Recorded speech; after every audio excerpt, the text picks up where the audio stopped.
Good morning friends. स्वागत आहे तुमचं आजच्या प्री मार्केट रिपोर्टमध्ये. मित्रांनो, मार्केटनं काल फार चांगली रॅली केलेली आहे.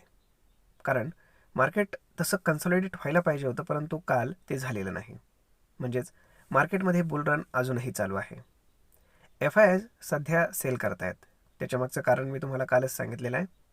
ते म्हणजे मार्केटमध्ये त्यांचं जे फायनान्शियल इयर असतं ते डिसेंबर एंडपर्यंत असतं आणि आता ख्रिसमसच्या सुट्ट्या लागणार आहेत, त्यामुळे ते प्रॉफिट बुक करतायत. पण तरीही मार्केट हे शूटअप करत आहे. त्याच्यामागचं कारण म्हणजे आपले जे लोकल इन्व्हेस्टर आहेत, लोकल ट्रेडर्स आहेत, तर ते त्यांच्यापेक्षा जास्त पॉवरफुल झालेले आहेत. त्यामुळे आता जर आजचं मार्केट पाहिलं तर आज गिफ्ट निफ्टी असं इंडिकेट करत आहे की साधारण एक 20 ते 25 पॉईंट गॅपअप ओपन होईल, म्हणजे ऑलमोस्ट फ्लॅट म्हणा. त्यानंतर पाहणं जास्त इम्पॉर्टंट आहे की मार्केट काय करतं, कुठे सपोर्ट घेतं आणि पुन्हा रॅली करतं की रेंज बाउंड राहतं, हे पाहणं जास्त इम्पॉर्टंट आहे. आता जर ओपन इंटरेस्टच्या हिशोबाने जर कॅल्क्युलेशन करायचं म्हटलं तर 21,100ला सगळ्यात जास्त पुट रायटिंग आहे आणि 21,500ला सगळ्यात जास्त कॉल रायटिंग आहे. म्हणजेच मार्केट ह्या एक्सपायरीला 21,100 ते 21,500 याच्या दरम्यान कुठेही एक्सपायर होऊ शकतं. आता जर आपण निफ्टी फ्युचर्स पाहिले तर निफ्टी फ्युचर हे साधारण 150 पॉईंट हायर आहेत आणि आपल्याकडे ॲक्टिव्ह ट्रेडिंग सेशन्स राहिलेले आहेत 4. तर मग 4 ट्रेडिंग सेशन्समध्ये आपण पाहू शकतो की एकतर निफ्टी इथनं 150 पॉईंट वरती जायला पाहिजे 4 ट्रेडिंग सेशनमध्ये, किंवा मग निफ्टी फ्युचर्स खाली आले पाहिजेत. कारण कुठेतरी ताळमेळ बसला पाहिजे. त्यामुळे म्हणजे मार्केट शक्यतो रेंज बाउंड राहण्याची चान्सेस आहेत. फार खाली जाईल असं वाटत नाही. खाली जरी गेलं तरी बाय ऑन डिपचा सिनॅरिओ तर कंटिन्यू राहतो.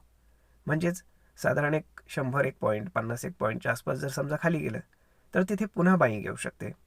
आणि अपसाईड म्हणाल तर भरपूर शिल्लक आहे, परंतु लगेच एवढं वरती जाईल असं वाटतही नाही. परंतु मार्केटचं काही सांगता येत नाही, त्याला एवढं प्रेडिक्ट करणं एवढं सोपं नाही. तर आता पाहूयात.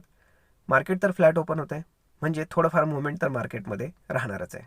जर मार्केट खूप गॅपअप ओपन झालं असतं तर गोष्ट वेगळी आहे, किंवा गॅप डाऊन झालं असतं तरी वेगळं आहे. परंतु आता ते फ्लॅट ओपन होतं आहे आणि नेमकं मध्येच ओपन होत आहे ओपन इंटरेस्टच्या.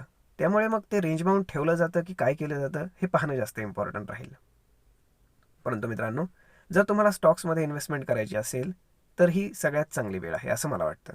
कारण नवीन वर्षामध्ये ज्या काही निवडणुका येत आहेत तर त्याच्यामुळे मार्केट हे बुलिश राहणार आहे, हे तर पक्का आहे. त्यामुळे तुम्हाला चांगले पॉईंट्स पाहायला मिळतील, किंवा चांगले चांगले स्टॉक तुम्हाला स्वस्तामध्ये आत्ता मिळतील, पुन्हा त्या रेंजमध्ये तुम्हाला मिळतील की नाही हे सांगता येत नाही. तर मग मित्रांनो, आजच तुम्हाला वाटणारे चांगले स्टॉक्स तुम्ही निवडा आणि त्याच्यामध्ये इन्व्हेस्टमेंट करायला सुरुवात करा. आणि जर तुम्हाला स्टॉक मार्केटमध्ये यायचं असेल आणि जर तुम्हाला स्वतःचं डिमॅट अकाउंट ओपन करायचं असेल तर डिस्क्रिप्शनमध्ये लिंक दिलेली आहे, त्यावरती क्लिक करून तुम्ही स्वतःचं डिमॅट अकाउंट फ्रीमध्ये ओपन करू शकता. तर मग मित्रांनो, भेटूयात पुढच्या एका नवीन व्हिडिओमध्ये. तोपर्यंत तुम्ही चॅनलला सबस्क्राईब करा. धन्यवाद.